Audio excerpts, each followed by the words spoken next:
നമ്മുടെ general secretary അത് post ചെയ്ത ഭാഗത്തും വിദ്യാർത്ഥികൾ വിദ്യാലയങ്ങളിൽ കളിക്കാൻ പോകുന്ന സൂംബ അത് അല്പവസ്ത്രധാരികളാണ് എന്ന് എവിടെയും പറഞ്ഞിട്ടില്ല. മറിച്ച് ആ പോസ്റ്റിൽ പറഞ്ഞിട്ടുള്ളൊരു ഭാഗം എന്ന് പറയുന്നത് ഇങ്ങനെ, ഞാൻ എൻ്റെ പൊതുവിദ്യാഭ്യാസത്തിലേക്ക് ഞങ്ങൾ കുട്ടികളെ പറഞ്ഞയക്കുന്നത് ഇങ്ങനെയുള്ള സംസ്കാരം പഠിക്കാനല്ല.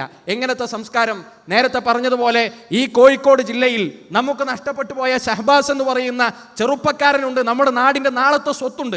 അവൻ കത്തിക്കിരയായതിൻ്റെ, അവൻ കൊലപാതകത്തിനിരയായതിൻ്റെ കാരണത്തിൻ്റെ പിന്നിൽ ഏറ്റവും പ്രധാനപ്പെട്ടത് ആഘോഷത്വരയോടുകൂടിയുള്ള വിദ്യാർത്ഥികളുടെ ഇടപെടലായിരുന്നു.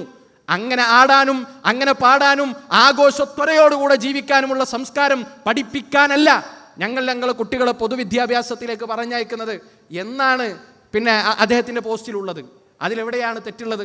അല്പവസ്ത്രധാരികളായി പാടാനും ആടാനുമുള്ള സംസ്കാരം പഠിക്കാനല്ല എന്ന് പറഞ്ഞാൽ അതിനർത്ഥം സ്കൂളുകളിൽ പ്രാക്ടീസ് ചെയ്യാൻ പോകുന്ന ഒന്ന് അത് ഈ രൂപത്തിലായിരിക്കും എന്ന് വ്യാഖ്യാനിക്കപ്പെടുമ്പോഴാണ് ഈ പ്രശ്നങ്ങളൊക്കെ ഉണ്ടാകുന്നത്. യഥാർത്ഥത്തിൽ ഇതിൻ്റെ പശ്ചാത്തലത്തെ ഒരു നിഷ്പക്ഷ ബുദ്ധിയോടുകൂടെ കാണുന്നവർക്ക് മനസ്സിലാകും എന്തുകൊണ്ട് അത് റിലാക്സ് ചെയ്യപ്പെട്ടു എന്ന ചോദ്യത്തിന് ഉത്തരം. ചിലരെങ്കിലും ഒക്കെ പറയുന്നത് ഇപ്പം അത്ര പ്രശ്നമൊന്നുമില്ലല്ലോ, എന്തുകൊണ്ട് അങ്ങനെ പ്രശ്നമില്ലാതായി എന്ന ചോദ്യത്തിൻ്റെ കാതലായ ഉത്തരം വിവാദമുണ്ടായതുകൊണ്ടാണ്.